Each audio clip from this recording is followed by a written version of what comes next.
Un président ne devrait pas dire ça. Un président courageux, un président qui prend ses responsabilités ne devrait pas dire ça. Hier soir, le président de la République a fait une allocution très attendue. 7 minutes, 7 petites minutes durant lesquelles il a pris grand soin de nous rappeler qu'il avait été élu par les Français, qu'il était légitime. Alors c'est vrai, il est légitime. La question c'est légitime pour quoi faire? Pour le moment, pas grand-chose puisque les Français ne lui ont pas donné de majorité claire, à peine relative. Alors il va falloir apprendre à légiférer différemment, nous dit-il. Deux options. La première, trouver les voix suffisantes pour former une majorité de coalition. Il dit qu'il resterait seulement une trentaine de députés à convaincre. Alors nous, on en compte 44. Ça paraît compliqué.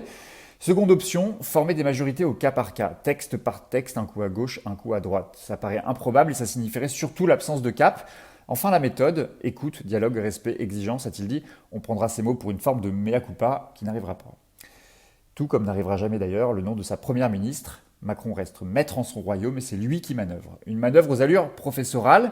Hier, il a donné quelques jours seulement aux oppositions pour qu'elles remettent leur copie. Pour cela, il faudra clarifier dans les prochains jours la part de responsabilité et de coopération que les différentes formations de l'Assemblée nationale sont prêtes à prendre. Entrer dans une coalition de gouvernement et d'action? S'engager à voter simplement certains textes? Notre budget? Lesquels? Interroge-t-il. Voilà le sujet de la dissertation. Macron l'a dit, il ramassera les copies après son retour de Bruxelles dès lundi. Premier paradoxe, Macron se veut soudainement à l'écoute de ses opposants, mais dans le même temps, il lance un ultimatum, pas très malin, et la maladresse n'est pas passée inaperçue. Alors qu'on le croyait maître des horloges, Macron est dans l'improvisation permanente, si bien que la porte-parole du gouvernement a dû faire marche arrière ce matin au micro de France Info. Elle a annoncé vouloir prendre le temps. Même la date du discours de politique générale prévu le 5 juillet prochain pourrait être retardée. Pas folle la guêpe, Macron prend son temps, il gagne du temps. L'objectif, faire porter la responsabilité d'un éventuel échec de cette discussion, négociation, concertation, appelons-les comme on veut, puisque de toute manière, Emmanuel Macron n'a rien dit. 7 minutes, c'est court. On ne sait rien sur la forme. Est-ce que le président va recevoir à nouveau les chefs de groupe parlementaires? Est-ce que c'est sa première ministre qui va mener les discussions?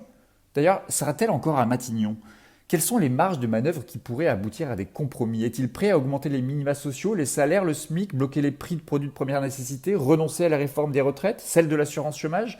Macron ne dévoile rien. 7 minutes, c'est court. Il n'assume rien. Hier soir, il a pris les Français à témoin en réalisant un invraisemblable tour de passe-passe qui a consisté à faire croire qu'il n'était responsable de rien et les oppositions responsables de tout. Macron croit dans la possibilité de trouver une majorité plus large et plus claire, a-t-il martelé hier soir.